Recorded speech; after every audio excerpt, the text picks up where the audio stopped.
Virginia, New Jersey. You look at local elections in Washington state, the Republicans gained everywhere. So you can't just say, well, Terry McAuliffe ran a bad campaign. That's why he lost. Democrats lost as much percentage in New Jersey as they did in Virginia. So it galvanized the Democratic Party to say, we got elected to get things done. All we've been doing is fighting amongst ourselves and tying the infrastructure legislation to the social safety net, the social program legislation called Build Back Better. So let's decouple them. Let's get this get passed right away, and then let's get the next piece of legislation passed. So no question, Virginia and New Jersey were a wake-up call, at least this week.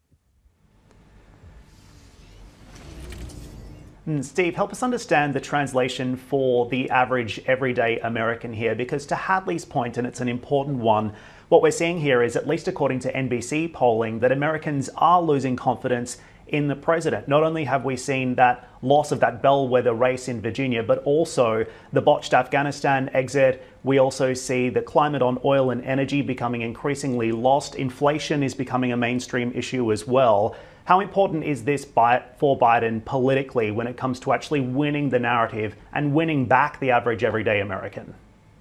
This gives them the opportunity to win back the narrative. And what the Democrats need to do now is tie this legislation to improvement in people's lives. And when I was at the Department of Transportation, back in the 90s, Secretary Rodney Slater used to say, transportation is more than just about concrete, asphalt, and steel. It's about people. And this legislation takes that to heart. This isn't just about the hard infrastructure, about, more roads and airports and seaports and the like.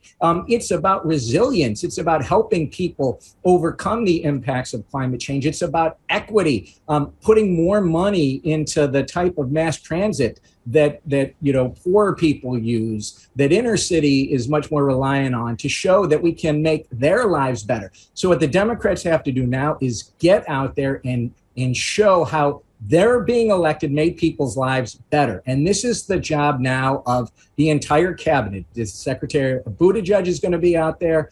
Vice President Harris is going to be out there. President Biden is going to be out there. All the cabinet is going to be tying this together. And if the Democrats can get their message out, it is going to help overcome a lot of those very significant headwinds, Dan, that you talked about, from Afghanistan to inflation to people being sick and tired of having to continue to live with COVID and all its restrictions.